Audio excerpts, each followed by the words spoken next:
need to make a motion to adjourn to the regular meeting. Is there a motion? Madam President, Mrs. Rand. I make the motion. And is there a second? Mr. Jones. I second the motion. Thank you. It's been moved and seconded that we adjourn to the regular meeting of this Board of Education. Is there any comment? Discussion? Hearing none, Mr. Perkins, would you like to call the roll? Mrs. Zern, Yes. Mr. Jones, Yes. Mrs. Krasinski, Yes. Dr. Beal, Yes. Mrs. Miller. Yes. Motion is carried. Welcome to this late meeting of the Little East Lake Board of Education. This is a regular meeting. It's March 11th, 2019. And we are here at 35353 Curtis Boulevard at the new administration building. Mr. Parkinson, would you call the roll? Mrs. Zern, Yes. Mr. Jones, Here. Mrs. Krasinski, Here. Dr. Beal, Here. Mrs. Jones. Here. Can you join me in the pledge of allegiance, please? I pledge allegiance to the flag of the United States of America and to the republic for which it stands, one nation, under God, indivisible, with liberty and justice for all.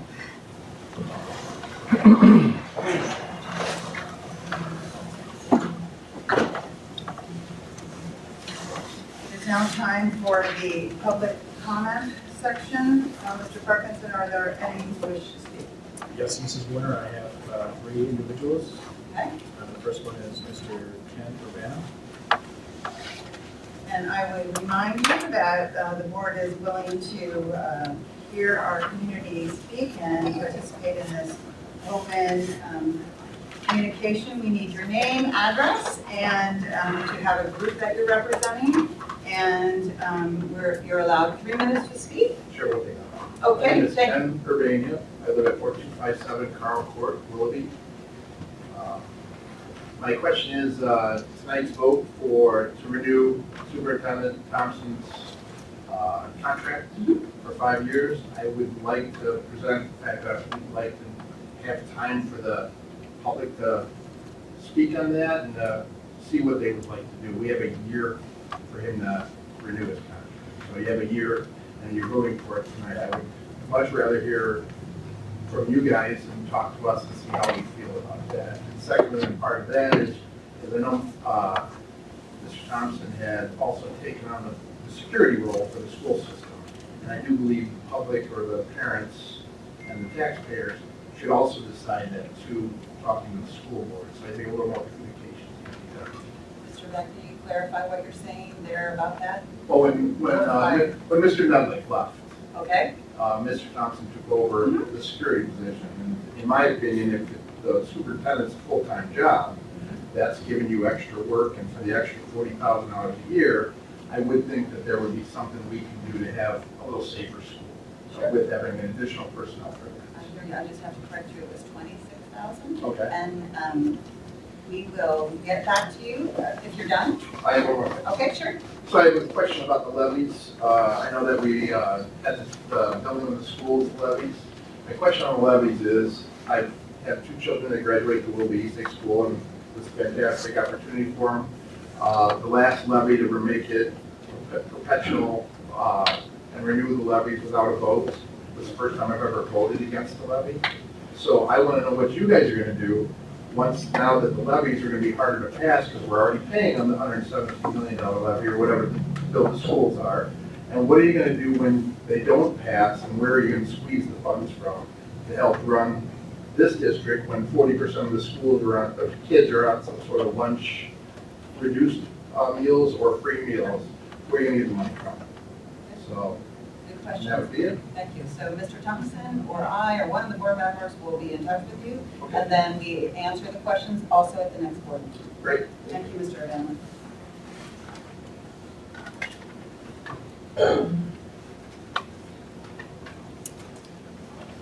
Next. Next is Mrs. Stacy Wiggin.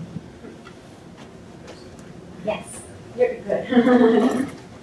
I'm Stacy McCrigan. My address is 36230 Valley Vista Drive, Eastlake. I'm here today to discuss school safety. Last year in March, I met with Mr. Medlick, and in July, I met with Mr. Thompson about school safety.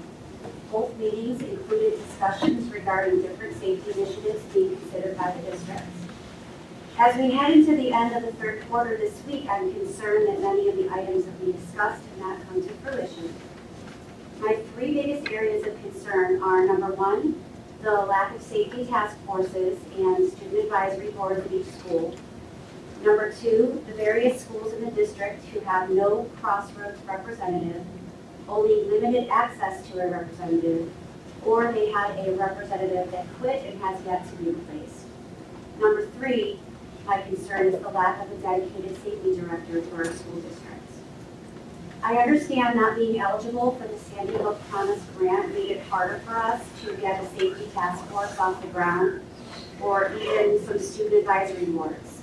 But why haven't we used the resources that we do have to try to launch these very important programs? Regarding the Crossroads representatives, leading up to May's renewal levy last year, Mr. Thompson stated at the City of Little Lake Safety Meeting and again in the subsequent News Herald article in April on the 15th that full-time mental health professionals would be available at each school building.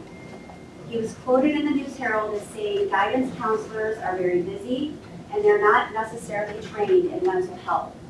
I recently discovered that this is not the case. For example, Eastlake Middle School never received a Crossroads rep. The School of Innovation has one representative on Tuesdays only. Longfellow Elementary's rep quit months ago and has yet to be replaced. And those are just a few examples. Did you know over the holiday season, 3 children at the School of Innovation had a parent pass away? 3 out of 450 kids in just a matter of weeks. I think it's fair to assume that those 3 young children are suffering and can use some extra support.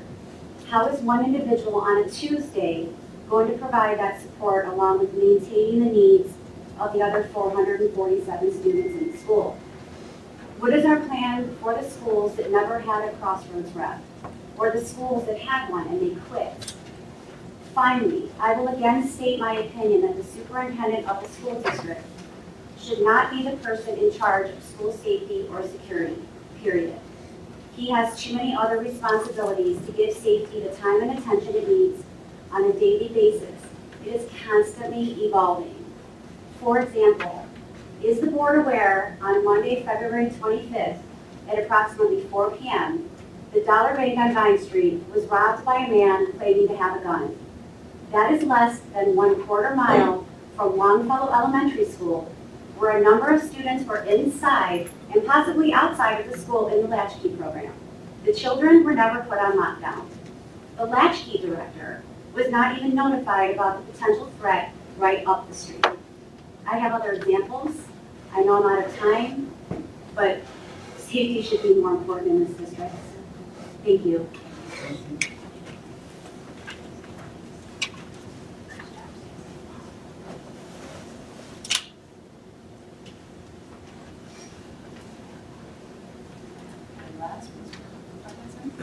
Okay, so Mrs. Reed?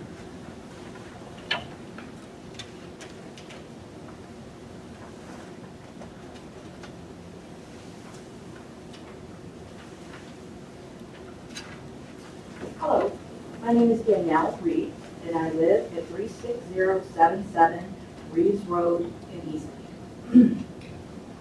And I'm a tax-paying citizen, born and raised here, graduate of North High School, and now a parent of a student within the district. I stand before you this evening to be heard and have my voice and many other concerned parents' voices to be represented by you, the elected school board members, with regards to the personal agenda item awaiting before you for the approval or disapproval of Administrator Steve Thompson's 5-year renewal of his contract beginning August 1st, 2020 through July 31st, 2025. I, as many people of the Willoughby-Eastlake School District, request that this vote to be postponed until myself and others within the community are heard by you all. The elected Willoughby-Eastlake School Board members have plenty time to do your due diligence and create formal and informal opportunities to engage with the public. in an effort to seek the honest opinions, concerns, questions, and overall input from the community with regards to the overall approval or disapproval before any such vote is rendered. I, as many people, want you, the elected school board members, to engage in such formats such as circle studies, focus groups, town meetings, anonymous surveys, and pollings to gather the necessary data and statistics to make the very well-educated, informed vote, and that you will represent what the people who you were elected to represent want for the entire district and our children. Unlike what happened with the approval of his last contract and the renewal, or not renewal, the approval of him being Director of Operation and Security without any input from teachers, parents, staff, anybody. No input. You guys are not taking the public's opinion, who you are representing, to come up and take the vote. Whether it be for or against, we don't know because none of us are being asked. Then and only then, once we are asked, should you all feel comfortable and confident when you cast your vote. Myself and the people of the district, and I'm going to say specifically for parents with children with invisible and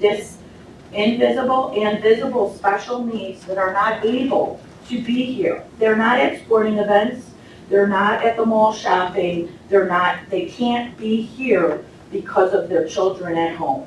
And I just want to have a voice for all those moms and dads that are not here, where you all should be reaching out to the community and finding out what their beliefs are. The people of the district, myself and the people of the district will have then a fair and reasonable opportunity to have spoken to you, our elected school board. And you will have the data to cast your vote that truly represents the people.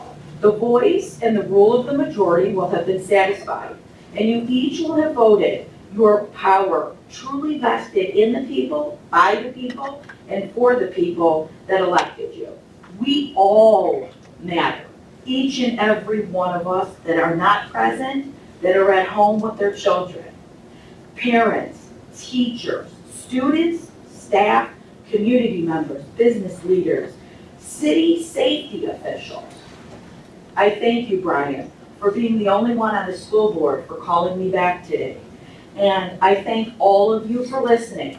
Now I look forward to seeing if I was heard. Thank you, Ms. Daniel.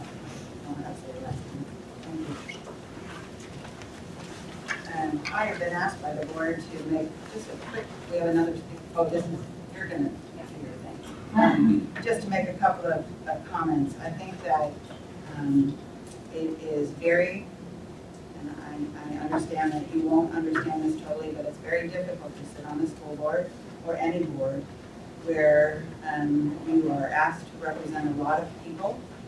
This district is relatively large, and to represent a lot of people and hear what all people have to say, but our concern, and is written everywhere, is put students first. And I know if you have a child with issues, it doesn't seem that way. We understand that. What we want you to understand is that we have information and meetings ad nauseum and discussions ad nauseum and try to do what we think is best for this district. And we want to reiterate that there is quote unquote a chain of command. So some of the things that we are hearing today for the first time, you are correct, I did not call anybody back. I was at work, I came home, changed my clothes and came here. So I haven't checked my email. Same with some of the other board members. We also have other jobs. We don't make $40,000 a year as board members. We do this because we believe in students and in our community. So there's a chain of command, and that is what we all tell all people who call us to go through the right chain. Have you talked to the teacher? Have you talked to the principal? Have you talked to the curriculum director or whoever it is next in the chain? Have you talked to the superintendent? You didn't get anywhere? Then it's written in our policy that for parents and people to write a letter to the school board. and email is sufficing for us now. Write a letter and let us know what you think and what you haven't done, and be respectful and civil.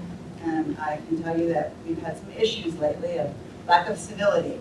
And it's very difficult when board members have children and they're being sworn at the other end of the phone. So I know you don't care about that, but I want you to know that's what we deal with too. You know, that's what we do with. But everyone on this board that I have worked with this last couple of years is about kids and trying to make the best decision for all kids. So we want you to use the chain of command. We want you to have your meetings with Mr. Thompson. If you're not happy, then you're going to have a phone call with me or one of the other board members, and we'll sit down and see if there's something that can be done that is better or that was overlooked or whatever. But our job is not to manage day-to-day things. We don't do that. We try to keep our hands out of that. We hire people, and we have a good staff to do that. We have good teachers, good cafeteria workers, good psychologists, good bus drivers, good everything to do those things for us. Our job is to sit at the top of the pyramid and try to help people and do what's best for all students. If I missed anything, anybody else want to say anything quick? Okay, let's move on because we've kept these people here too long already. So I believe, are we going to do the construction? We are. Construction update first.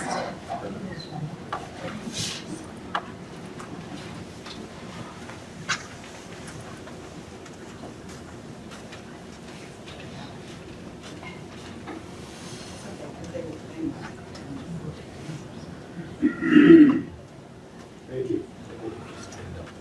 Patrick wasn't here, we just need to listen to it, no memory, but not really as much fun. Thanks for having me. I'm going to see if we can get through this as quickly as we can, because I know you've got a lot on your agenda this evening. We're going to start with East Lake North.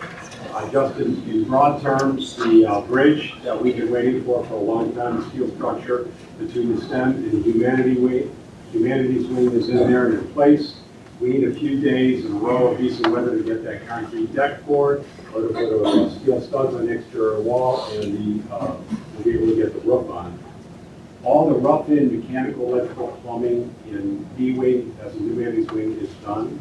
While ceiling, we are about 75–80% done in the A wing, and about the same throughout the rest of the building.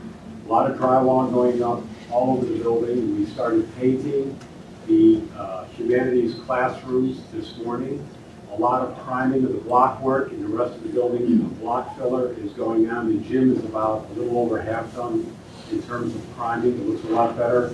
You can imagine this dark, big space with just temporary lights, and now the walls are getting primed just off-white, just to get it primed right now. So it's really looking a lot better. Administration and the drywall is hung. We have a finish hanging that tomorrow. Taping is well underway. The above ceiling mechanicals are underway. Probably in the next week and a half, we'll start to see drop grid ceilings going up in the academic wings. Right after that, the flooring will start to go in. There'll be setting door frames, setting hardware, casework. It's going to move along really pretty quickly there. It's actually starting to look more and more like a school. If you were to walk outside the existing building and looking north and look at the building, with the exception of the brickwork or the metal panels on the stair tower, it looks pretty much like it's going to look without the brass and without the finished improvements. But it's really starting to shape up very quickly. This is the gymnasium. They're block filling, getting those walls primed, electrical rooms throughout the building. Breakers are going in. The panels are already set in big tubs. The inside, all the fixtures in those panels are going in. They're pulling wire. The soffits here, this picture shows the soffits in the kitchen area. Drywall is already starting to go up. A lot of the above ceiling, mechanical, electrical, plumbing, restrooms are in place. I would think in the next couple weeks we're going to be painting these walls. We'll look at here, but the drywall is going up, it's going to be painted. The block walls on the far side of this picture, that's the rear wall of the auditorium. By this day next week, those walls are going to be primed.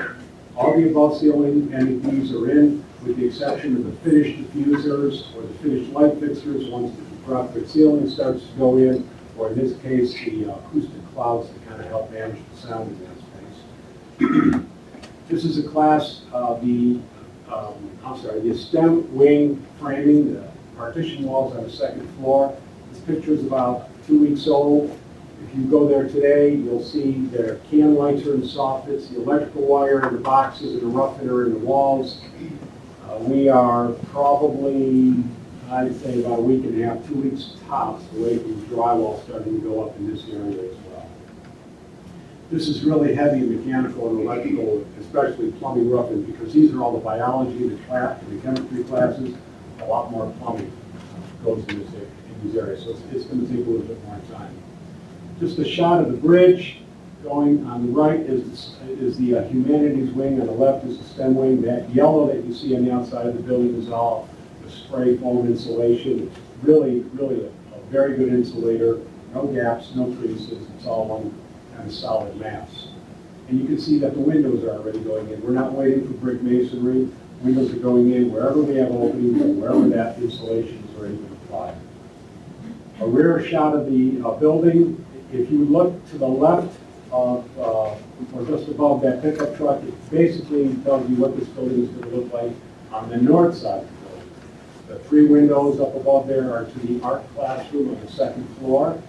Down below are the mechanical spaces, the kitchen. You can see the auditorium, stage roof in the background. Collaborative stairs in the student dining area. In the next, I'd say, probably week and a half, well, this concrete's all poured. The next week and a half or so, we're going to start to see the wood framing go up here. The nailers that are actually what we attach all the wood treads and wood risers on these stairs. They're really going to look stunning when it's done. The control booth, somebody thought, not the control, yet the sound booth in the auditorium, somebody thought that was significant, thought they'd take a picture. I don't know if the drawing's hanging over the wall, that ain't going to do with it. But once we see these steel studs go up, it isn't long at all before the drywall starts to get applied. What you don't see in this picture because of the angle is the drywall on the stage on either side of the proscenium opening is about half done, sanded, taped. I would think in the next week or so they're actually going to start painting that way at the top, and then they'll start applying the drywall down below so that all the electrical, the electrician, and everybody else can work up above there without having risk damaging steel studs and having to come back and hang drywall afterwards. East wall of the gym, painted, sealed, ready to go. This is not the final coat, this is just a block filler. This is the curved wall that leads from the center, top of the collaborative stairs over to the humanities wing. Today this wall is taped, sanded, ready to go. I would think by this time tomorrow, this wall will be primed shut. That's how quickly they're moving in this area. Above ceiling, rough-ins all done, the walls primed. This is on the first floor of the humanities wing.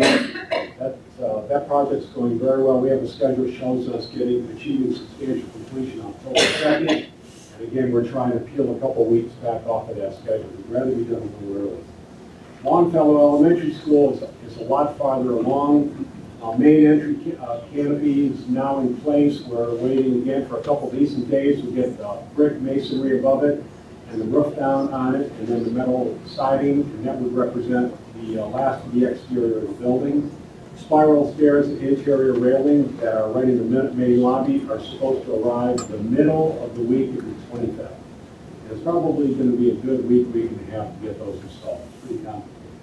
Exterior windows and aluminum are done, except for the glass above in the media center. All that framing went in Friday, and they finished it up this morning.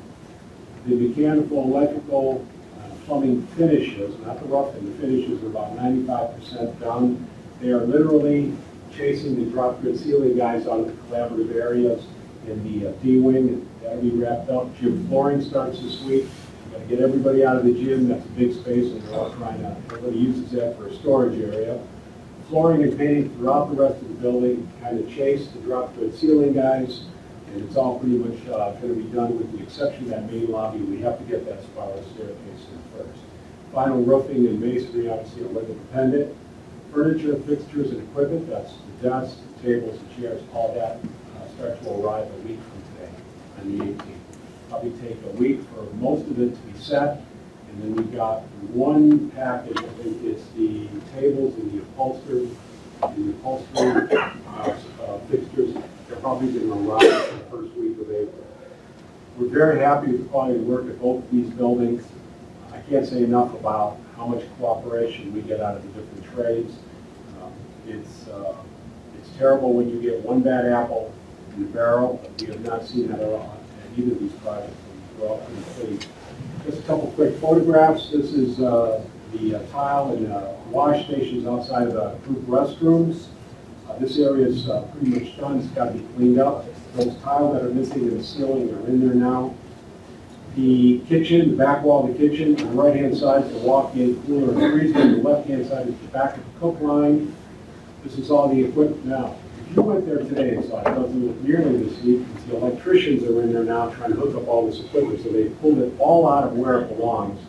So it looks like somebody ran through there with a tornado. It's all going to work out very well. We think probably by the end of this week, we'll be very, very close to pulling up the temporary protection on the floor.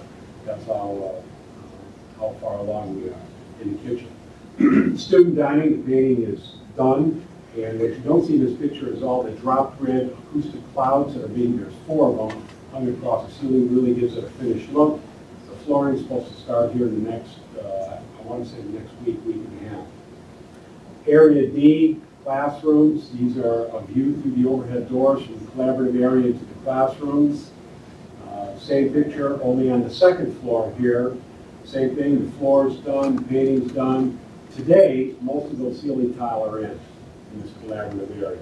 And all these pallets and supplies have been relocated out of there. D2 collaborative area, this is going farther west in the building. Same thing, the ceiling tiles are in, flooring is done. In fact, they started cleaning, doing the real deep construction cleaning in the building this morning, starting in A wing, and they're going to be moving through the administration, then through into the student dining, the kitchen, and over into the grades 2 to 5, the 2-story section.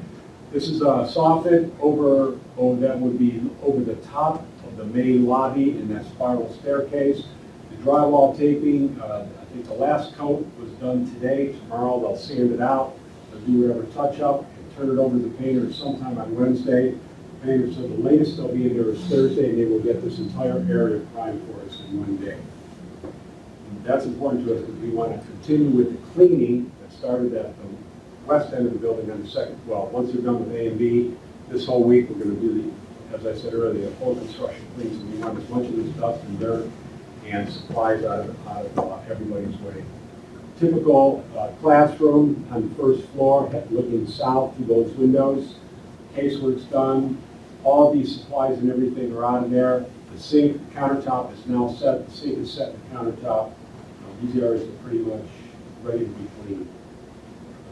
Area A, collaborative area. This picture is about, I want to say about 2.5 weeks old. The electrician, that's an electrician in the background, running around putting the switches and the devices in the wall, putting the plates in, getting everybody out of the way. That's one of the last things that we've done in this area. And the cleaners will be in there. We started this morning. And this picture is important because you can see the mop and the cleaning supplies off to the right. This was from last Friday. They set it, brought everything on site so that everything was ready and they started this morning. So same kind of process here. We're very happy again with the quality of the work. South, much farther along than north is at this point. In the classroom wing on the second floor, they're pretty much done with the finishes, the tiles, the flooring's going to go in. They'll be wrapping that up. Final painting will be wrapped up. They're dropping ceiling tiles. On the first floor, it's going to be the same kind of process. They're getting ready to start priming. Some of that's already set up. And they'll follow the same process. Prime the walls, paint the first coat, put a band around where the ceiling goes, allow the ceilings to go in, come back, paint the walls, floor goes down, come in, set hardware, and get the cleaning crew in right behind it. Gym drywall finishes will be done this week. They'll get ready to prime those. In the music rooms, wherever areas are primed, where the drywall's up and primed, they've got several different crews putting up ceiling throughout the building, and it's actually looking pretty good. I was there this afternoon. The mechanical room piping, I'm gonna say it's about half done. They probably got another week and a half in there, then they'll turn it over to plumbers. They'll take a few days. Electricians will be sneaking in and out at the same time. The field house above ceiling rough in and the drywall is ongoing. It's gonna be probably for another week or so. Locker room masonry is complete. They're ready for the lockers themselves. Those aren't gonna be set till a lot more of the finishes are done, but they're ready for them. Pool B is done. They need the railing. There is, you'll see a picture later, there is a trench drain that still has to go in around it, and they'll be able to set the actual deck, concrete with floor finish that goes around that pool. Pool mezzanine block walls are still going up. They think in probably another week and a half, John was telling me, week and a half, 2 weeks tops, that'll be done. They'll be priming those walls too. Same with the YMCA. They're almost done with those block walls. There's masons working in a bunch of different areas in this building. If they're not laying a block where they need to, they're rubbing out the walls. Basically, it's a very heavy-duty, very coarse sander. Takes the rough edges off of the wall, gets it ready for priming and block filling. Senior center, with the exception of the ceiling tile and some of the finishes, some of the flooring, and cleaning, that you can actually move in that building. It's that far along. I would think the ceiling tile probably, well, he says it'll probably be done this week. I'm sure he'll make it, with the exception of a couple tile that they'll leave out for somebody to check valves or controls and that kind of thing. Casework's going in, it actually looks pretty good. This is a view of the east side of the academic wing. The exterior is pretty much done, with the exception of that plywood band. That's where there are windows or vents that have to go in. The senior center, as you can see here, the casework's in, it's ready for ceiling tile. As soon as that's done, once the dusty, dirty stuff is done, they'll clean the floor real good, get all the dust out, and come and put the floor in. And they'll just do that from one space to the other. This is a collaborative area. Seating, this is the wood backer that I talked about, we expect to see the next week or so north. This is not the finished product, this is just the surface so that we can nail the finished treads and risers to it. Administrative wing on the first floor. Walls are up, obviously, they're primed, they're painted. Ceiling is ready to go in. John tells me he expects that ceiling to start before the end of this week. And it'll go pretty quickly for that kind of term. A few more challenges, a little more complicated layout, but it's going to look good at the end. Other collaborative stairs. The only thing, the other stairs have the railings, these do not, but again, the wood blocking is going in, and they're getting ready to bring they'll probably hold off in a bit to get some more of that other dusty, dirty work done in there, and then they'll bring the finished treads and risers in. Locker rooms that we talked about, ready for lockers. We'll hold off on that for a while. Field house, if you look at the far corner, you can still see the exposed studs. This picture is probably a week old. All the drywall's up. All the drywall is at least the first coat of tape. The guy was up there when I saw him today. He was putting his second coat on all the buildings, so it's really moving along. Leisure pool. The only thing we need, or John needs to do here, is he needs the trench drain around the outside edge of the pool, and then they'll be able to set the deck, concrete with the finishes. Senior center, just another picture. Very, very far along. It'll be nothing to get the excess material out of here, drop the tile, get the floor down, and it'll be pretty much set. Exterior, the YMCA, this would be done with the exception, would look done with the exception of the storefront. The aluminum framing and windows on the second floor, and where you see plywood down below, aluminum framing and windows are also a door. And that's pretty much it. We are really looking forward to getting the demolition and the abatement. As soon as school is out, it's going to be a big challenge because there's a lot to do in very little amount of time, but we've got a schedule that we think is going to allow us to do what we need to do to get everybody in there so that we don't have problems with kids. All the staff getting in there early enough to get to work on time. So, if there are any questions, I know that's a lot of information. If there are any questions, I'd be happy to answer. Substantial completion date and budget. Yeah, substantial completion date for North is August 2nd. It's going to be the same for Longfellow, even though the building will be done ahead of time. We're really struggling with the site improvements because we've got to abate and take the building down first before we can finish it at Longfellow, as well as North. So I want to say substantial completion for south might actually be a little bit earlier.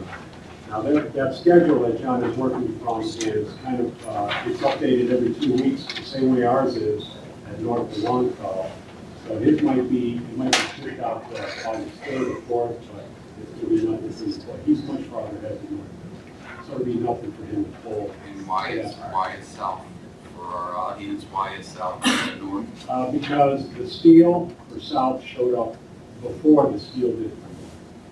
And that is the only reason. It was not, one was less important or more important. It's just that literally the steel contractor and their fabricators just got overwhelmed. They got overwhelmed and they had to make some decisions about priority. And I ended up with the short end of the stick, but that's okay because we're going to get it done August 2nd. And then you mentioned in a meeting before you had said how it's not like you can go borrow steel from another place. Oh, yeah. Well, Because it's it's designed exactly. specifically. Exactly. I went to North, you know, so I'm like, you can't have steel laid at North of all places. But I understood, you just can't, it's not like Legos where I'm gonna borrow, I mean, it's designed. Actually, we actually did a little bit of that with things that we ran over to Longfellow, we had steel then, so we said, look, we need these 5-foot lintels, you don't need them for another 2 weeks, we need them tomorrow. And so we did a lot of that, and that's not a problem. There are some peculiarities in this project.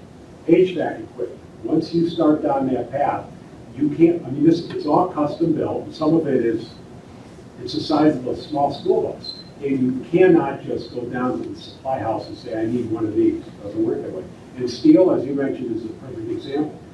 If the drywall contractor falls on their face, you can go somewhere else with another contractor and get more drywall.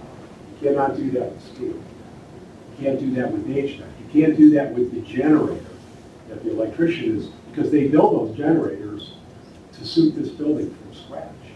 So it's a very good point. I've learned a lot, There you go. more than I could ever. And in the budget, right now, we're on budget.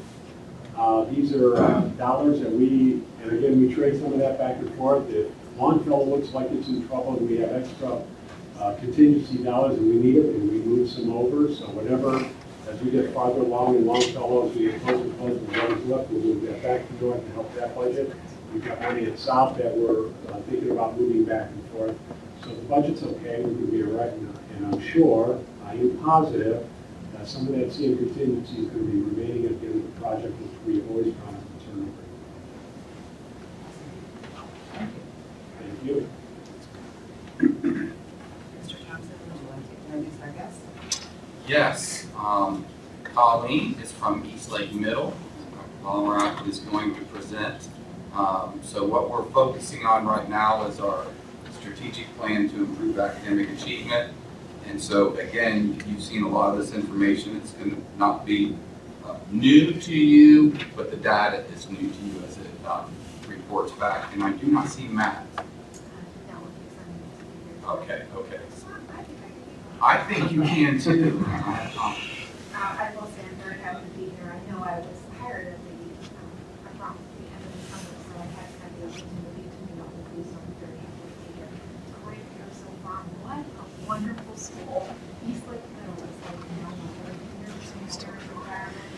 You are very good. For today's presentation, basically what I did was I took little snaps or snippets of actual data that we're using to help us make better decisions. So it's all about high quality instruction, how are we going to make sure that we ensure student achievement, and of course maintain. And at this point, I'm just trying to maintain the culture that we currently have in the secondary schools. It's so wonderful. So I'm going to show you some actual pieces of data that we're using. And it's by not only me, but the teachers are using the data, and I'm even going to end with how students are using the data. Here's our first one. It's a simple walkthrough tool. You probably heard other administrators talk consider speaking of it. But when Matt Sternberg and I go into the classroom, we're looking for specific things. Are students engaged? Are they using high yield instructional strategies?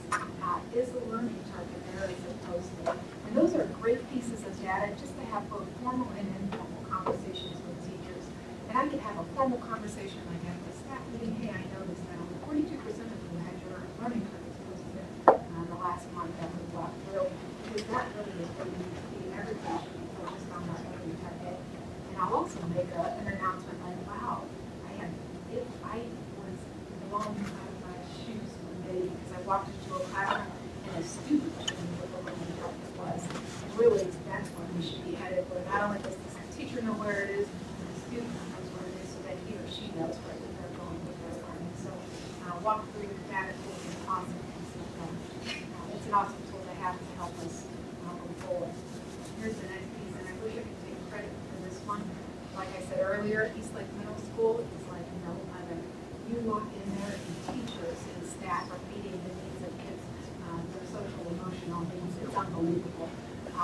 Getting down to their level, acknowledging them when they do the right thing, and then giving them Lego boxes which they can later turn in to participate in a basketball morning session or to do what were those roller balls, Jenkins, that we had, the bubble ball Oh, yeah, the session. bubble ball It's soccer. amazing, the incentives and opportunities that they offer kids to say, hey, we're noticing that we're doing the right thing. Well, the state, for our PPIS, they actually offer awards if your school is doing its job. So I'm like, I can't believe we haven't applied for this award before. We should be a gold. You could get a bronze, you could get a gold. Well, I wanted to go for gold because that's really where we should be. You have to start with the bronze. So we did a fidelity inventory to see where we stood, and we noticed that that's the cream. We did this in the fall, and we noticed that we were kind of low, but we actually didn't meet the mark that we needed to meet. So the data told us what we needed to do. We really had to tell parents what it is that we're doing. We needed to communicate with them better, and we really needed to start using that PBIS vocab more with students. So every day when we walk into Eastlake Middle School, the announcements that remember, neighbors, let's be respectful, responsible, and ready to learn. Boy, it's amazing by just adding that one element. The kids did pick up on it. So when we walk through the halls, we say, hey, please share with us, what our PBIS logo is, and they'll tell you it's going to be respectful, responsible, and ready to learn.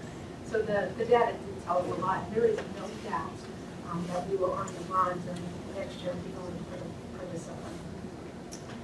At the beginning of the year, and I'm going to focus on ELA for the remaining slides, I met with all departments, and all departments set goals. Really, we decided that we would use data to help us move forward to determine how we were going to meet our goals. We reviewed the item analysis sheet after the AIR results were released, and the ELA department said, oh my goodness, I mean, we definitely know where our weaknesses are. The data is telling us that we need to be able to cite textual evidence a little bit better, that inferences seem to be a struggle, so it kind of gives us an indicator as to where to start. But then the team decided, you know what, we're going to dig a little deeper. We're going to start giving formative assessments, and we started to use Illuminate to kind of help guide us on meeting our mark, making sure that kids can cite textual evidence. This next slide, a teacher, and this was really just 2 weeks ago, had given a quick little formative using Illuminate to see if kids could make informed inferences. And really, in the end, we noticed that they still couldn't. So she used that data. And actually, I spoke to her before I left today to see if this all worked out. She used this data, and she's like, oh my goodness, I'm going to have to create strategy groups. So she went to the Sarah Holland book, and we discussed it. And she actually then had separate lessons going in for kids that did understand it and didn't understand it. She did the follow-up afterwards using Illuminate, and did find that kids in the beginning she was at like 70%. So it is making a difference. It's that pulse check to see where kids are so that you can figure out how to move forward.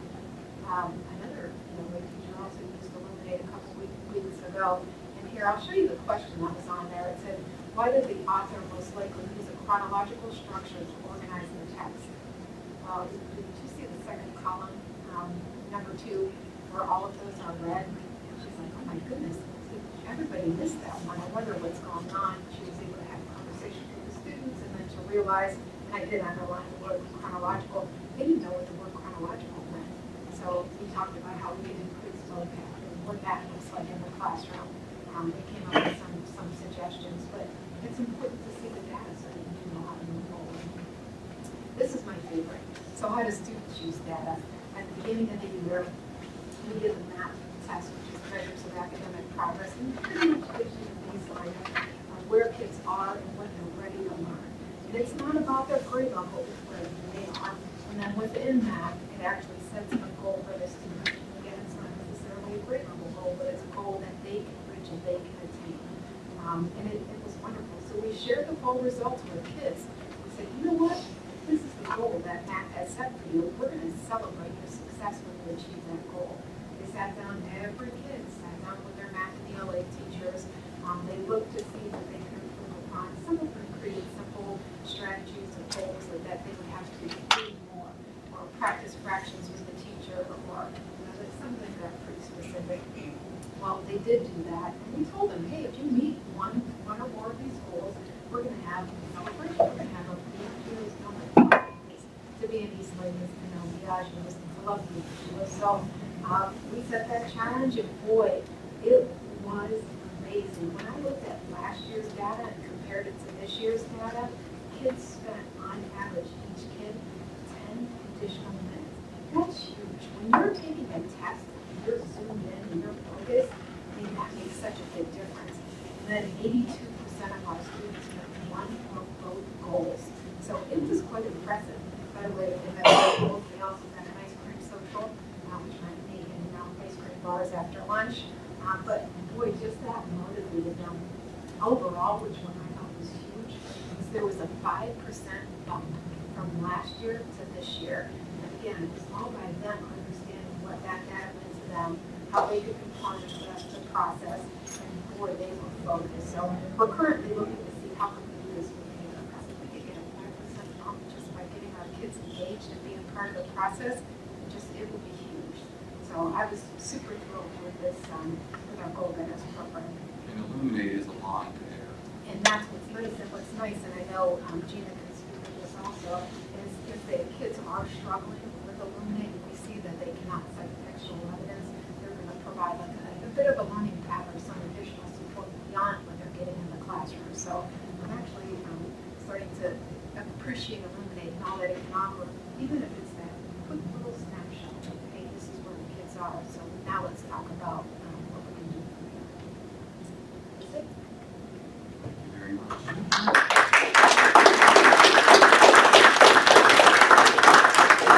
Anyone have a question? Next up, Larry, you get to follow that. Isn't that exciting? It's a tough act to follow. And Jason Wilson representing data on. Good evening. Thank you for having us. I want to thank Mr. Wilson for joining me this evening. So when we look at our plan to improve student achievement, we think at Willoughby Middle that it's a multifaceted approach. And I'm just going to walk you through it this evening, slide by slide. So first, our first thing is our district focus for 2018-2019. And these things you may take for granted, but honestly, they're very important. So we're using standard-based pacing guides. That's very important. That gives the teacher a roadmap on where they're going, what they're teaching during a specific week. Mastery of essential learning targets. These are the learning standards that they'll need to have for the AIR assessment. We're using these brand new quarterly benchmark assessments to figure out how students have mastered their learning. And of course, we're going back to the Marzano 9 instructional strategies, which teachers, you'll see later on, teachers are using with fidelity in their classrooms. We're implementing the additional classroom walkthroughs using Google. And of course, our building focuses on positive behavior intervention supports, which is what PBIS stands for, and our brand new web program, which we're going to talk about in a few slides, where everyone belongs. So our new standards-based pacing guides aligned to the learning standards per the Ohio Department of Education. We are prioritizing our testing to make sure that all of our formative and summative assessments are targeted to the new pacing guides, consistent instruction on all grade levels, and the implementation of these programs monitored by building principals and discussed at instructional meetings. Now, when we talk about instructional meetings, I just wanted to say this. When we have instructional meetings, we used to meet as an entire staff.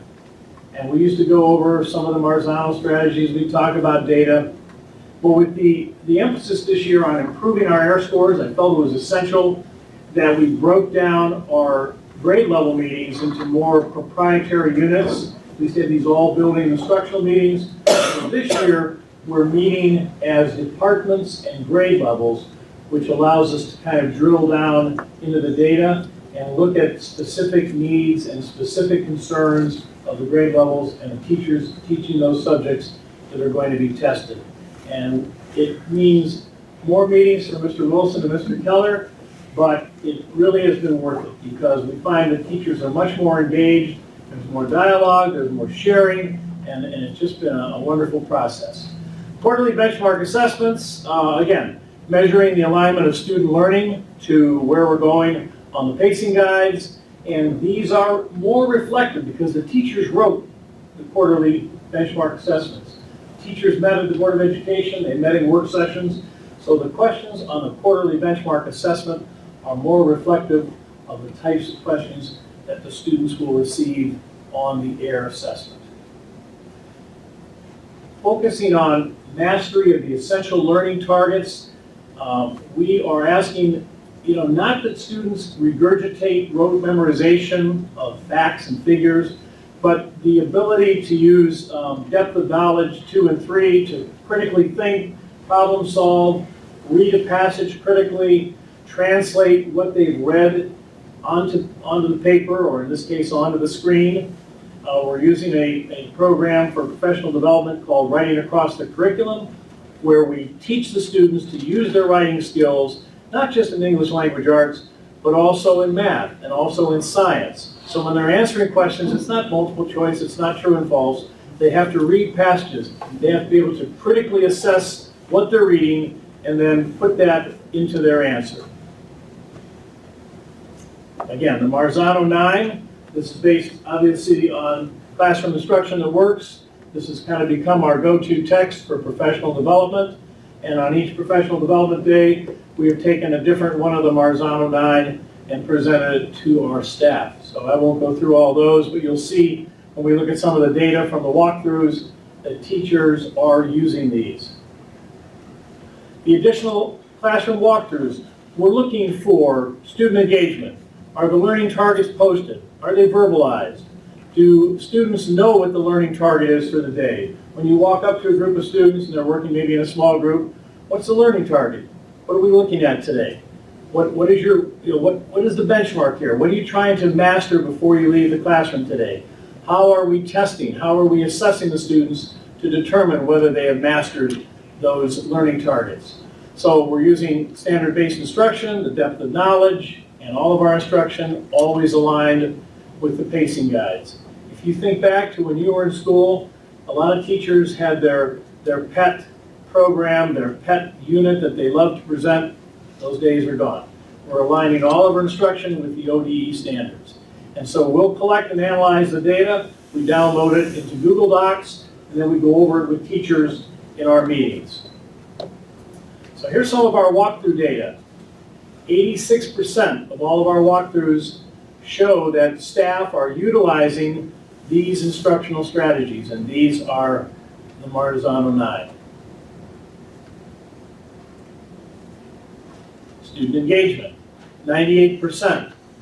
We know that in the depth of knowledge, 52% of our classrooms are using level 2 depth of knowledge skills. They're analyzing, they're questioning, they're critically examining, they're comparing, they're contrasting.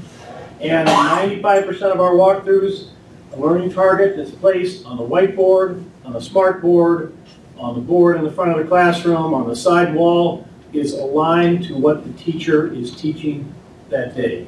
Larry? Yes, sir. Have you seen an increase in depth of knowledge increasing during the walkthrough, staying steady? What do you see? I'm going to say that what we're looking at is teachers, obviously the days of lecturing and exclusive note-taking are over, that students are working to more critically assess the information that's being given to them. I think that a lot of classes are using project-based learning, so they're looking at different projects, they're trying to figure out how we get to point A, and then carried on from there. I think this is something we probably need to continue to work on, but certainly seeing that we're higher in level 2 and level 3 than level 1, that's encouraging. It means kids are doing more critical thinking and analyzation of the text. So here's our most used Marzano strategies. And you can see there's still a lot of note-taking in the classrooms, but we're also seeing a lot of cooperative learning, and we're also seeing some generating of testing hypotheses. And always, teachers focusing on skill building is tied to the error assessment. Then we get to some specialized programs, continuous early intervention. That's our CEIS tutor who is working in our building 3 days a week. And Mrs. Triana will grab students that have been identified using the data to sit them down individually in small groups to help prepare them for the error assessments. These are students who may be academically at risk but are not receiving services through their special education plan or a 504. And then, of course, we have teachers modeling the student practices of I do it, we'll do it together, and then you're going to perform this skill for us in the classroom. Organization and study skills are being emphasized. Small group, targeted instruction in reading and math. That's what CEIS is all about. And it supports our classroom instruction. And of course, all of that data that we're collecting, that we're using in Illuminate, is driving all of this remediation. And all of this is at no cost to parents. How many kids are taking advantage of that? CEIS, currently we have about 35 students that are seeing Mrs. Triana on a regular basis. So that's a really good, it's good targeted intervention. Peer tutoring is offered 3 mornings a week at Willoughby Middle. Students come in at 7:30 in the morning, the library is open, their peers are there, they can pair up, they can work in small groups, they can access a computer, they can research, they can finish homework, they can use that quiet time, it's very quiet, students work in small groups quietly, and we find that sometimes that's the best intervention is students working with each other. And how many kids do we generally see in We pack the library every morning. It's pretty amazing. There isn't an open computer station or an open table. So it's very, very heartwarming to see that. The social emotional piece, we talked earlier about positive behavior intervention supports and where everyone belongs. So we sent 2 of our teachers to Michigan over the summer to be trained in the web program. And the web program basically is an introduction to middle school life using 7th and 8th graders identified for their leadership skills, mentoring and working with 6th graders to acclimate them to the middle school and transition them, help them, the study skills, the social piece, the emotional piece of middle school. Excuse me. And also, Mr. Wilson recently conducted a visit out to Heritage Middle School in Paynesville because their student population is somewhat similar to Willoughby Middle, and they've had great success with the Positive Behavior Intervention Supports Program. So our teaching team, along with Mr. Wilson, is bringing back some ideas that we'd like to implement at Willoughby Middle. Our students that are in the web program were recently highlighted in an article in the News Herald. You can see our 2 advisors there. On the left is Ms. Vicki Dodich, 6th grade science teacher, and on the far right, Ms. Samantha Langan, an intervention specialist, and 2 of the web leaders that were interviewed for the article for the News Herald. And social, obviously, and emotional learning, we have always emphasized the E plus R equals O, which is event plus response equals outcome. We also have quarterly student of the quarter breakfast where we invite parents. The teachers make the pancakes. We also have our Above the Line Awards, which are sponsored by Fiona's Coffee Bar and Bakery in downtown Willoughby. The students receive a $5 gift certificate to Fiona's when they're nominated, and they are selected for the Above the Line Award. That's 4 times a year. And then, of course, this year we started to reward our staff with the Difference Maker signs for teachers and support personnel who are making a difference in the lives of children. And the final piece, of course, is to somehow try to reduce out-of-school suspensions by bringing about a restorative philosophy to school discipline. Instead of constantly punishing kids, we're trying to create an atmosphere where they learn from their mistakes, and we create paths of communication, we build bridges, we try to figure out what is causing the behavior so the behaviors are not repeated. And so this is all part of our restorative practice program. We're using something called ADP. Oops, let me go back. And ADP stands for Alternative Discipline Program. So instead of suspending a student and they sit at home, they're playing video games, and they're unsupervised, we put them in a classroom with a teacher, 8 periods a day. They get their instruction, they get their homework, they're in an academic atmosphere, they're accounted for, they get their lunch, they get their bathroom breaks, but they're not sitting at home unsupervised, killing time. They're actually receiving academic instruction. They're in the building. We can actually capture them. They do a reflective piece. Mr. Wilson has reflective pieces for all the students who are in ADP to work on, so they can talk about what decision they made, why it landed them there, what they can do differently in the future. Almost there. Obviously, last year we received, in fact, in the last 3 years, we received the Momentum Award from the State of Ohio Board of Education for exceeding expectations on student growth. And we're back to the beginning. I was trying to be mindful of the time. I'm sorry. I was going as quickly as I could. Thank you. Okay.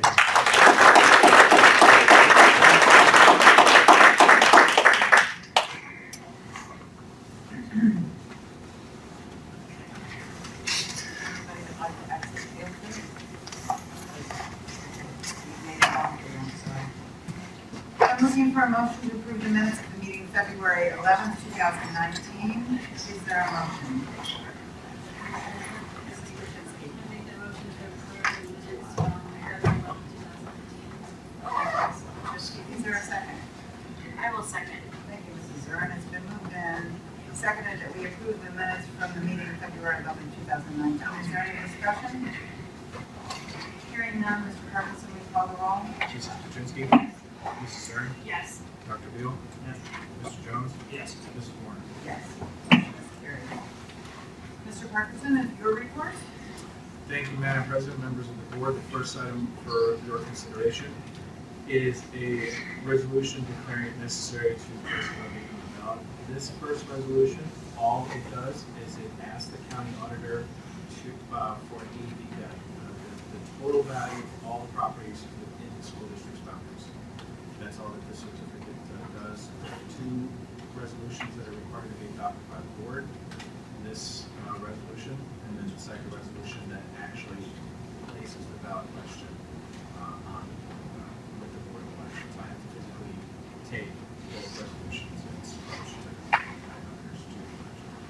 this just certifies values. Just real quick to go through the dates and to quickly explain why the resolution's on this month. There is a 90-day filing deadline for all operating levies. That filing deadline is May 8th. Obviously, we have this regular board meeting.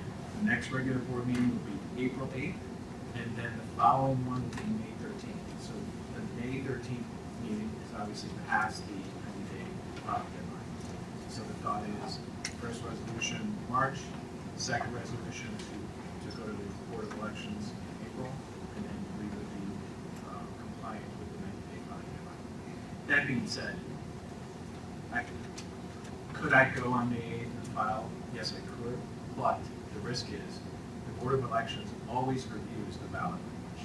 And if there's anything wrong with it, the board has 0 that it's done. I can't go back, the board can't go back, Steve can't go back to the Board of Elections and say, please change. What's done is done. This is why Steve and I asked the board to go as early as possible so that if there's ever a question by the Board of Elections, there is plenty of time for the Board of Education to make any adjustments if necessary as requested by the Board of Elections.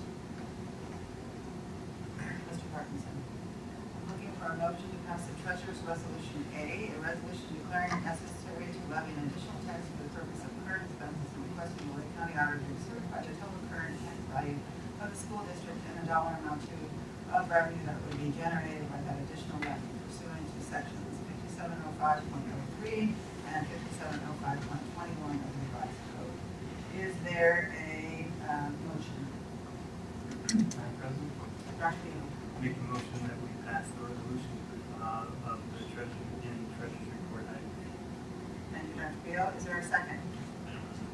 Mr. Jones? I second Thank you. It's been moved and seconded that we approve item, resolution A under the treasurer's agenda. Is there any discussion?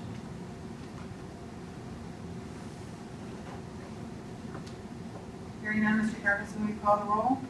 Dr. Beal? that. Yes. Mr. Jones? Yes. Mrs. Brzezinski? Yes. Mrs. Zern? Yes.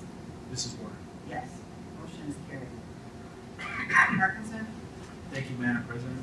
Members of the board, the second item for your consideration is the financial report ending February 28th. The information can be found under Exhibit B. Next item for your consideration are the amended appropriations for the fiscal year. This is required by the State Auditor's Office, and the information can be found under item C. Item D is the amended certificate of estimated resources. This is required by the County Auditor's Office. This is something I file with the Auditor's Office every month, and that information can be found under item D. Item E, Madam President, requires a separate vote, and this is the resolution accepting the rates and amounts from the County Auditor's Office.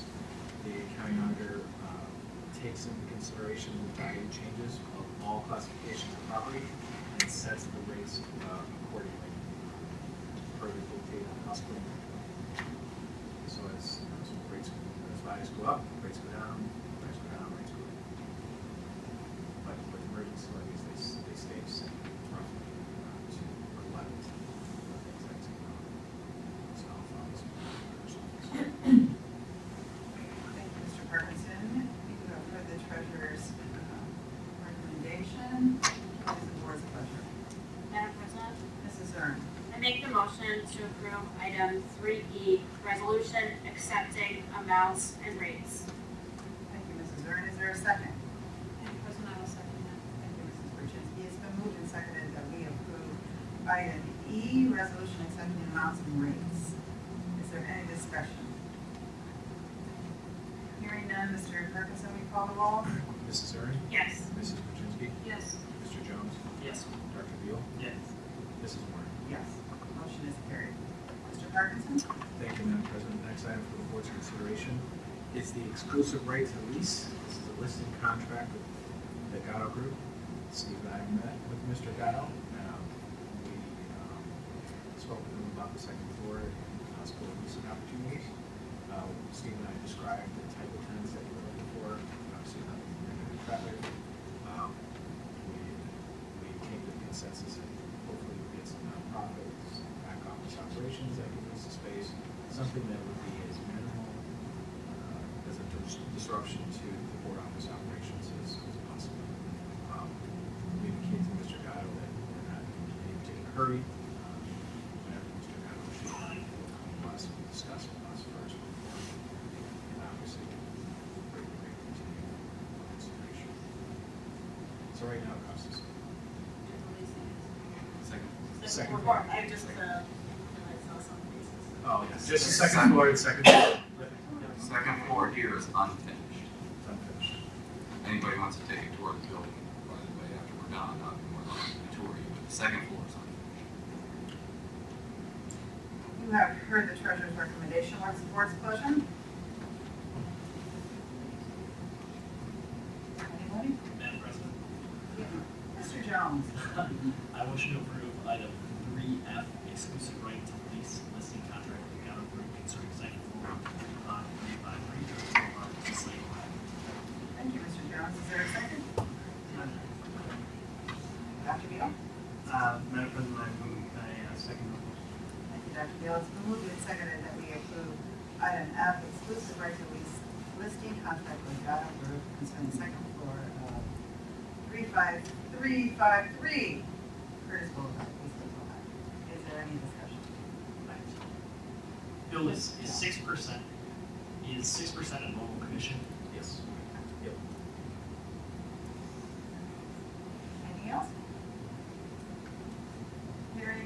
none, Mr. Perkins, will you call the roll? Mr. Jones? Yes. Dr. Beal? Yes. Mrs. Wojcicki? Yes. Mrs. Zern? Yes. Mrs. Warren? Yes, motion is carried. Mr. Ferguson? Thank you, Madam President.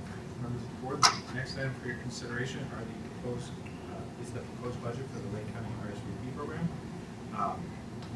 We are basically their fiscal agent. They funnel their money through our books. And so this doesn't impact our operations. We do collect a 4% admin fee from the RSV program to administer their books.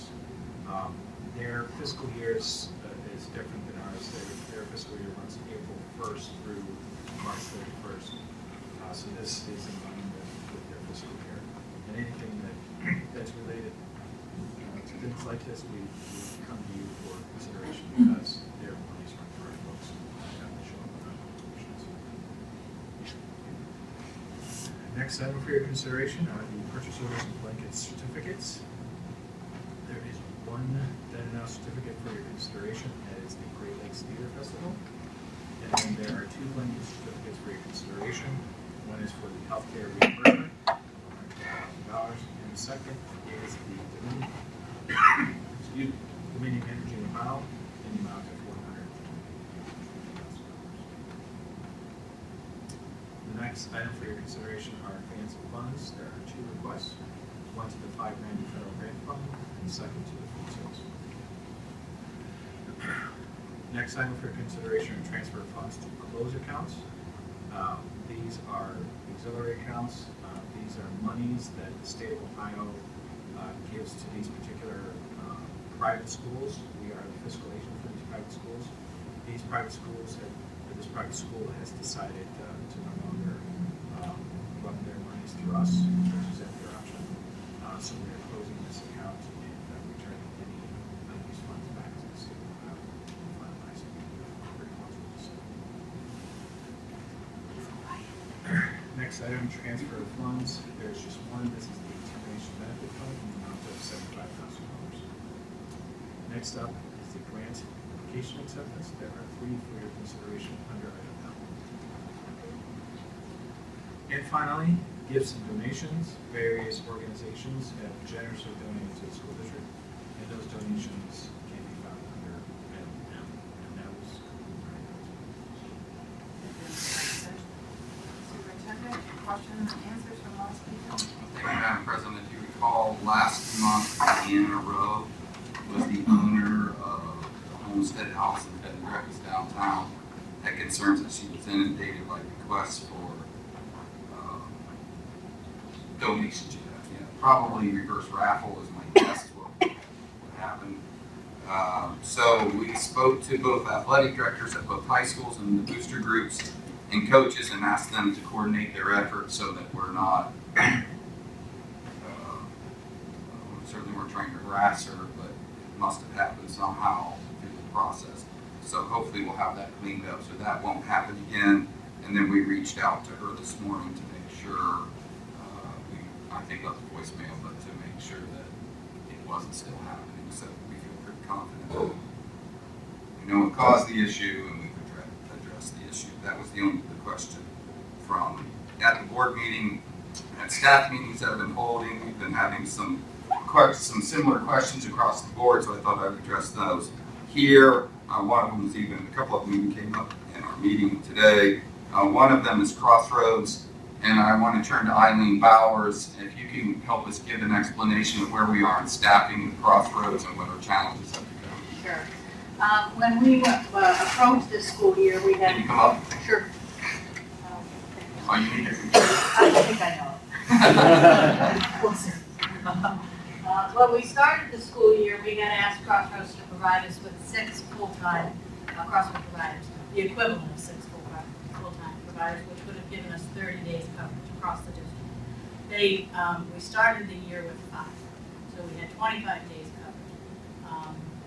About a month and a half, 2 months into the year, we lost one of those providers, and we were down to 4, and we have since lost another. So we are right now at 3, equivalent of 15 days. Actually, I think it's 16 days right now. And is Crossroads trying to fill these positions? Constantly. I'm on the phone with the director every week. It's a tough position to fill. Social workers don't get paid a lot by trade, and it's just very, very difficult to find them and keep them. And it is not by lack of effort.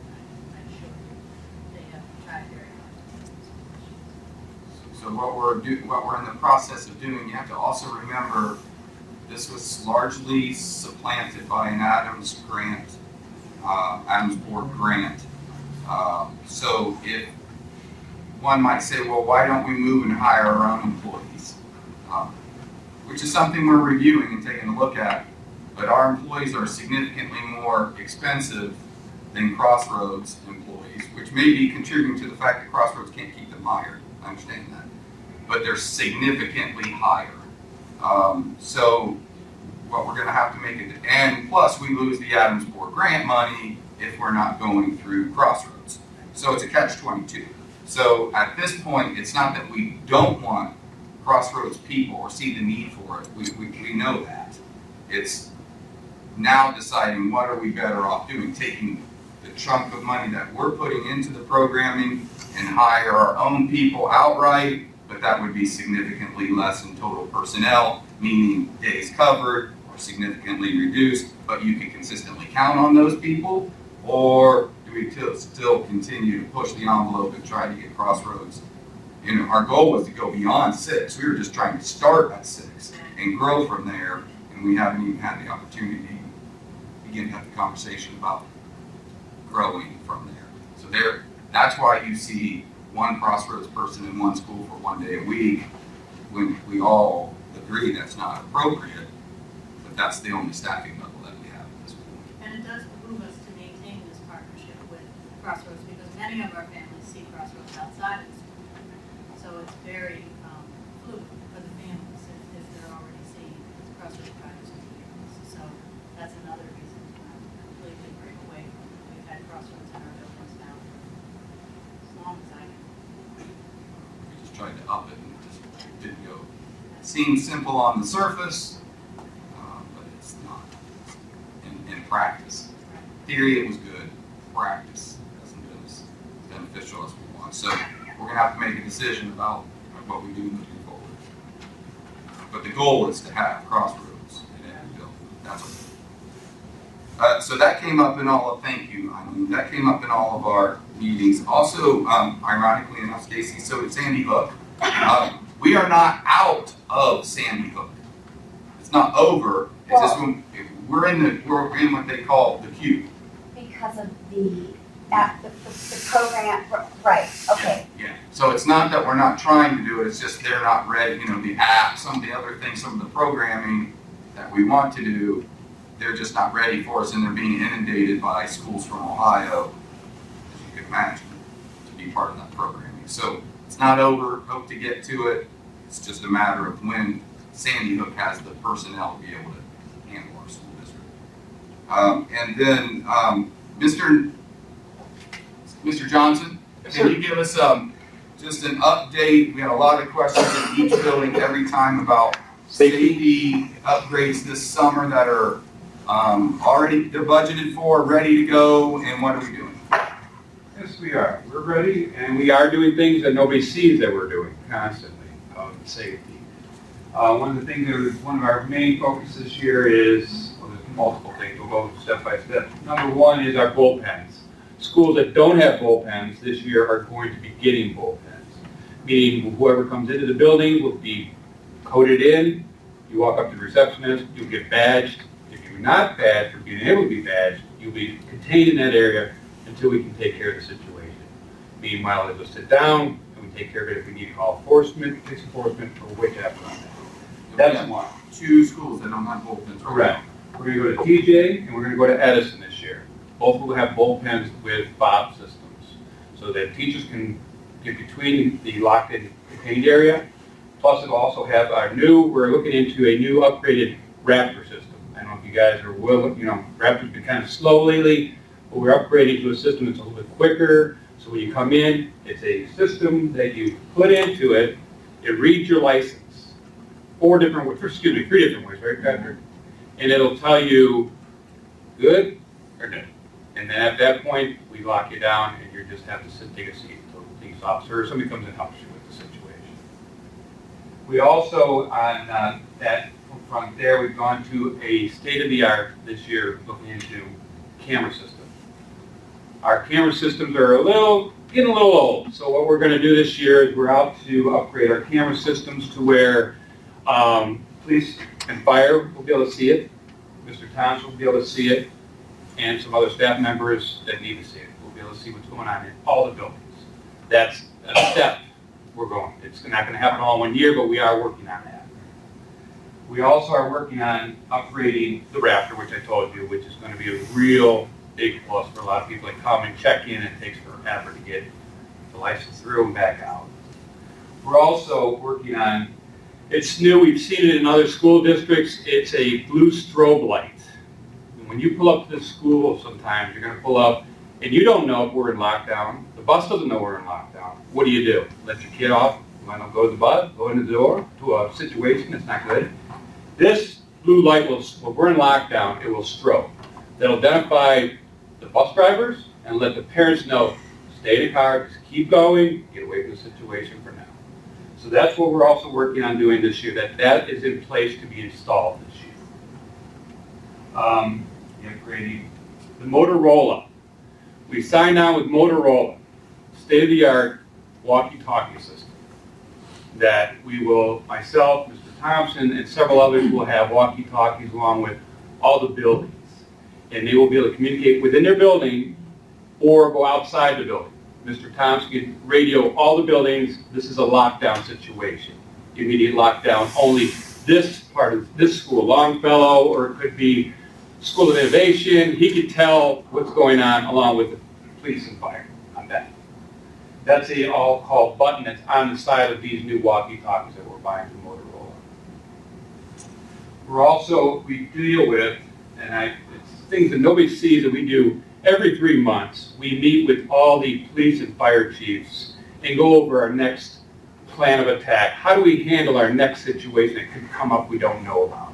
It could be something as small as how we can lock down the buildings, how we can evacuation of the students if there is a situation where we need to move them from one building to another or another location with a safety zone. What we're going to do is we have certain areas which right now we still don't want to tell people as to where they are. It's kind of the bus drivers and Mr. Thompson will tell us what to do.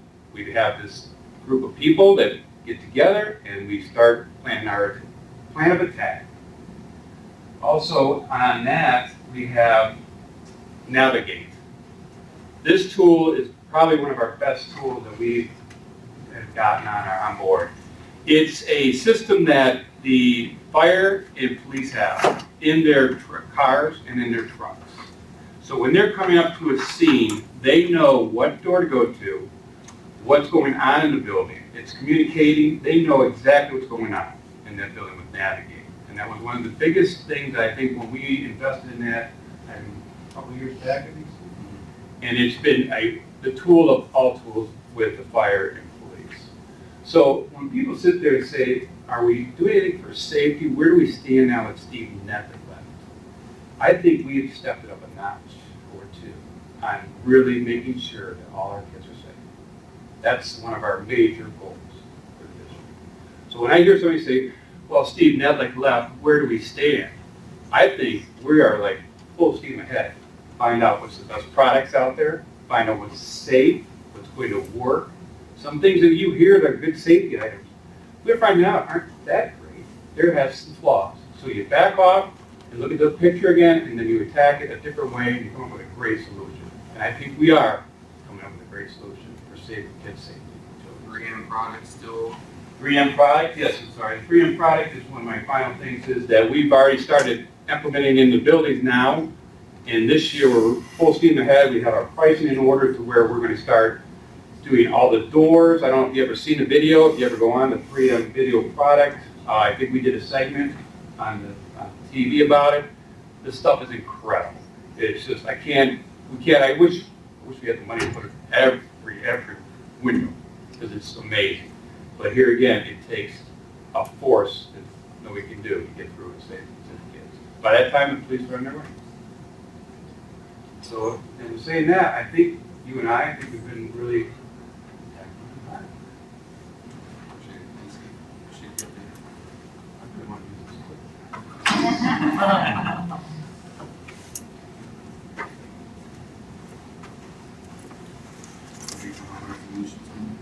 Oh, we certainly are.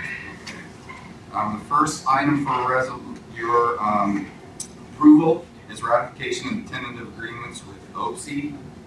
So we have 4 bargaining units. You've already ratified 1, 2 more. Ratifying now. We've ratified or come to an agreement with 3 of our 4 unions in 2.5 days of bargaining. And we have 1 left. Sure, we're going to keep that pace, aren't we, Nancy? Sure, Steve. Yes, we are. We'll go with that one. All right. Yeah, we'll find out.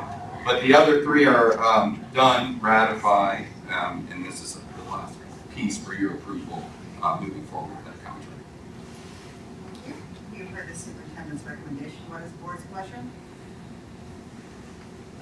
Madam President, Mrs. I look to amend 5A, ratification of the tentative agreements with. Thank you, Mrs. Paczynski. Is there a second? Madam President, Mr. Jones? I second that motion. Thank you. It's been moved and seconded that we approve the superintendent's resolution A, ratification of tentative agreements with OPSI. Is there any discussion? It's admirable on both parts that the negotiations went so well and so quickly. We appreciate both sides of that table. Mr. Parkinson? Mrs. Paczynski? Yes. Mr. Jones? Yes. Dr. Beal? Yes. Mrs. Zern? Yes. Mrs. Moore? Yes, motion is carried. Mr. Johnson?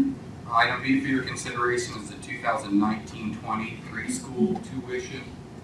And then, of course, as we spend this next year investigating what preschool will become the following school year in terms of location, size, et cetera, et cetera. But for now, this is just the tuition. Okay. You've heard the superintendent's recommendation. What's the board's pleasure? Madam President, Mrs. Zern? I make the motion to approve item 5B, 2019-2020 preschool tuition. Thank you, Mrs. Zern. Is there a second? Madam President, Mr. Jones? I second that motion. Thank you very much. It's been moved and seconded that we approve Superintendent Resolution B, 2019-2020 preschool tuition. Is there any discussion? Hearing none, Mr. Parkinson, will you call the roll? Mrs. Zern? Yes. Mr. Jones? Yes. Mrs. Paczynski? Yes. Dr. Beal? Yes. Mrs. Moore? Yes, motion has carried.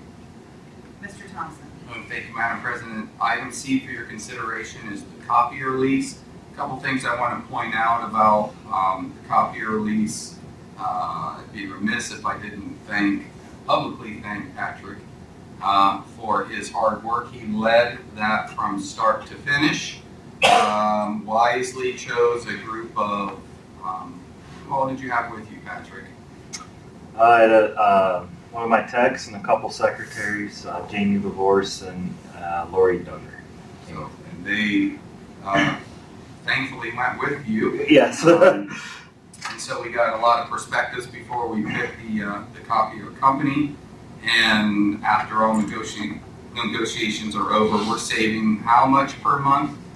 About $2,500. Which is pretty good. So we've got new copiers, new printers.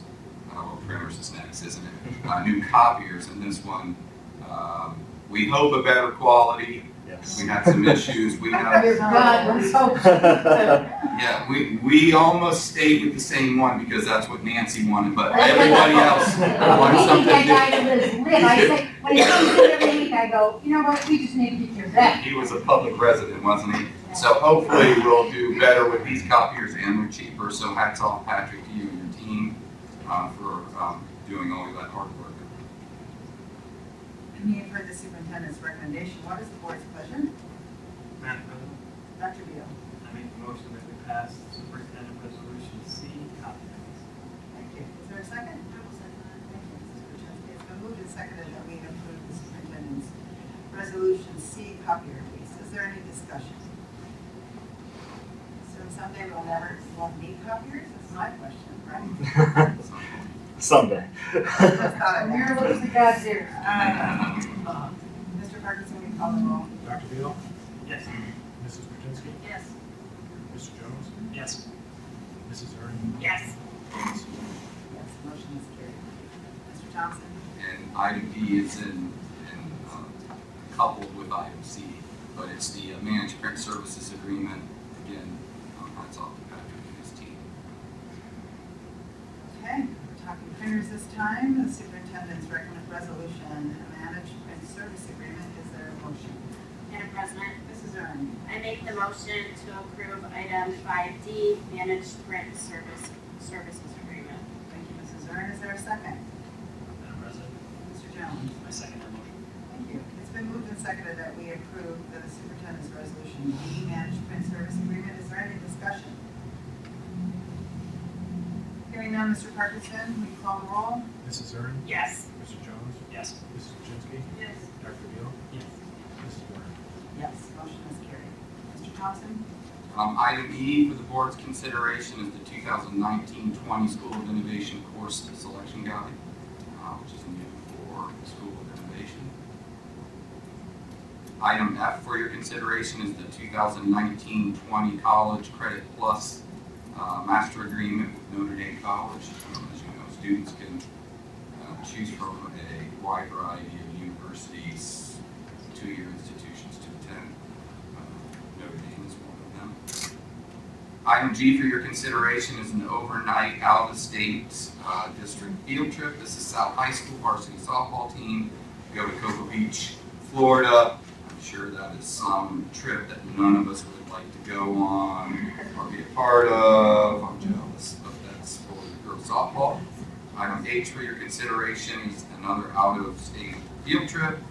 This is NCI Willoughby to compete in Skills USA competition, which is not out of state, out of the district. Skills competition in Columbus, Ohio.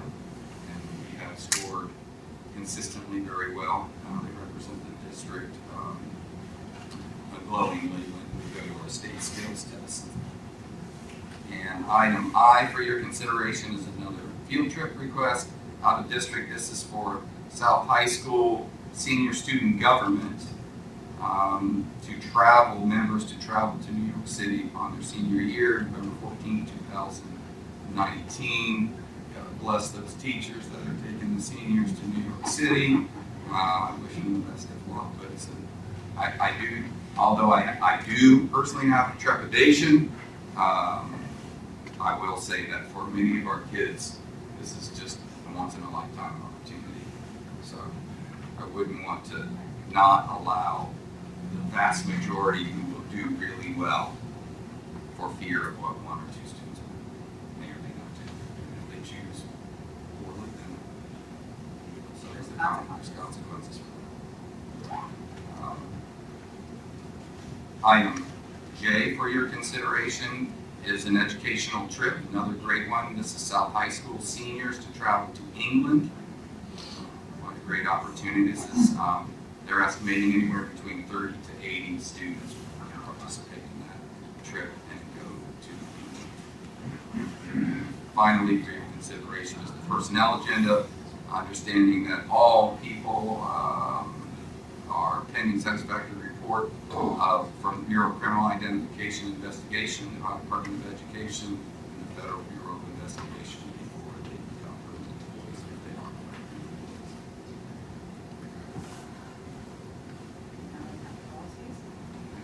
There are 13 of them for your reading pleasure. I would publicly thank, as I always do, Mr. Murphy for his work on these. Unfortunately, Mr. Murphy is in the hospital.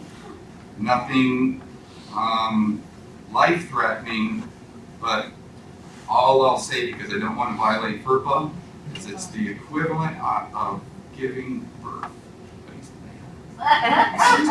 So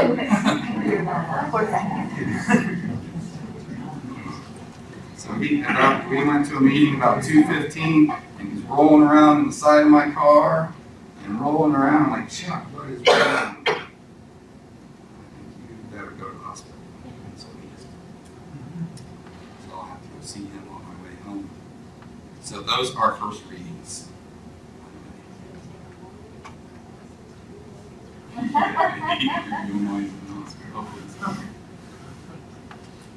Thank you. This meeting notification, the next regular meeting of this Board of Education is scheduled for April 8th, 2019, 7 o'clock p.m. on the first floor of the Willoughby Lake Board of Education, located right here. And I would remind you too that all of these agendas are out on board docs, and you are welcome to get onto board docs on your phone or whatever and follow along on the agenda or read it before. And I'm now looking for a motion to approve the consent calendar. Adoption of the consent calendar. Madam President, Dr. B. I make a motion to adopt the consent calendar. Is there a second? Madam President, Mr. Jones? I second that motion. Thank you. It has been moved and seconded that we adopt the consent calendar. Is there any discussion? Hearing none, Mr. Perkins, will you call the roll? Dr. Beal? Yes. Mr. Jones? Yes. Mrs. Brzezinski? Yes. Mrs. Zernick? Yes. Mrs. Blair? Yes, motion has carried. Is there any press here before we go into executive session again? No one from the Mr. Elvis here? Okay, the board will be adjourning to executive session. There will be no other business conducted after that meeting. So you are free to take a tour with Mr. Thompson if you'd like to see the second floor. I thought there was some. You know, Margaret, I'd like to say one thing, our shirts, we like to keep within. This was done at South High, the kids in. Oh, the kids did all this? the galleries, yep. So round of applause for all of them. And I had applied for a grant for WECP, an affiliate grant, a 2-year affiliate grant. And I got almost, just shy of 20,000 for the union. And this was part of what they were t-shirts. Awesome. And we looked at it with You guys on the camera, did you get a picture of their shirts for posterity? I didn't. Because what Deneen is doing there is absolutely awesome. We've been over there for my place of employment to have. Yeah. They make t-shirts for us and the community to use, and what she's set up is outstanding. Outstanding. I'm glad you guys got to use it, and you look very professional. Thank you. Yes. So, without further discussion, we are going to move into an executive session as soon as I have a motion. Mrs. Brzezinski. Thank you. Is there a second? Madam President, I will second. Thank you. It's been moved and seconded that we go into executive session. It is 2 minutes to 9 p.m. Is there any discussion? Hearing none, Mr. Perkins, will you call the roll? Mrs. Brzezinski? Mrs. Zernick? Yes. Dr. Beal? Yes. Mr. Jones? Yes. Mrs. Blair? You're adjourned. Thank you for coming.